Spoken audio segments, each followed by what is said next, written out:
ఒకప్పుడు ఏ వ్యవస్థ అయితే గొప్పగా అనిపించిందో ఇప్పుడు అదే కష్టమవుతుంది అన్నటువంటి అంశానికి సంబంధించి ప్రముఖ విద్యావేత్త అమర్నాథ్ వాసిరెడ్డి గారికి సంబంధించిన ఒక కథనం చూద్దాం.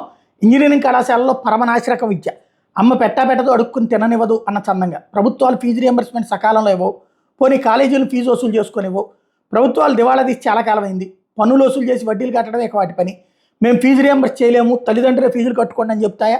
వామ్మో, రాజకీయంగా అవి ఆత్మహత్య సదృశ్యమని నాయకులకు తెలుసు కాబట్టి ఆ పని చేయరు. ప్రభుత్వాలు ఎప్పుడో 2 ఏళ్లకో 3 ఏళ్లకో రియంబర్స్ చేస్తాయి. డబ్బు లేకపోతే యాజమాన్యాలు జీతాలు ఎలా ఇస్తాయి? 190% యాజమాన్యాలు కేవలం దోపిడీకి ఉన్నాయి. అదే సమయంలో ఇంజనీరింగ్ కళాశాల పెట్టి దివాళా తీసిన వాళ్ళు ఎంతోమంది. ఇది వేరే టాపిక్. ఎప్పుడో 6 నెలలకో సంవత్సరానికి జీతాలు వస్తాయి. అలాంటి ఉద్యోగాలకు ఎవరు వెళ్తారు? ఇప్పుడు 100% ఇంజనీరింగ్ కళాశాలలో సరైన ఫ్యాకల్టీ లేదు, మౌలిక సదుపాయాలు లేవు. కాలేజీ క్యాంపస్లోనే మందు కొడుతూ, డ్రగ్స్ తీసుకుంటూ, రీల్స్ చేసుకుంటూ, విద్యార్థులు ప్రేమలు, లివిన్లు, ఫ్రెండ్షిప్ విత్ బెనిఫిట్ పేరుతో సెక్స్ కార్యక్రమాలు చేసేవాళ్ళు కొందరు. ఒకరిని చూసి మరొకరు. ఇంజనీరింగ్ కాలేజీలో చేరితే చదువు తప్పించి అన్నీ వస్తాయి, పాడైపోకుండా ఉండడం చాలా కష్టం. ఇట్లాంటి వాళ్ళు బయటకు వస్తే ఉద్యోగాలు ఎలా? అమెరికా ఉద్యోగాలు ఒక వెలిగినంత కాలం ఏదోలో గడిచిపోయింది. ఇప్పుడు పరిస్థితి తలకిందులు. ఇక సంప్రదాయ కాలేజీలకి సంబంధించిన పరిస్థితి చూస్తే BA, BCom, BSc పరిస్థితి మరీ దారుణం.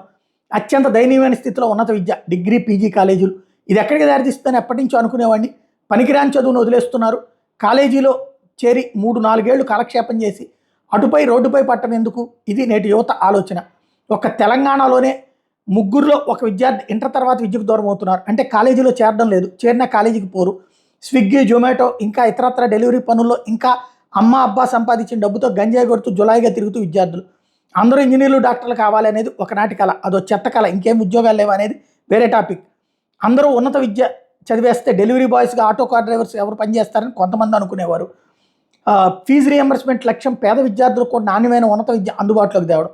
పేద కుటుంబాల వారు తమ పిల్లలను ఉన్నత విద్య చదివించలేరు అనే సమస్యకు పరిష్కారం ఫీజు రియంబర్స్మెంట్. ఇప్పుడు ఆ విధంగా విషంగా మారి విద్య నాణ్యతను దెబ్బతీసి కాలేజీలు గంజాయి కేంద్రాలుగా, యువతను జులాయిలుగా చేయడానికి ప్రధాన కారణమవుతుంది.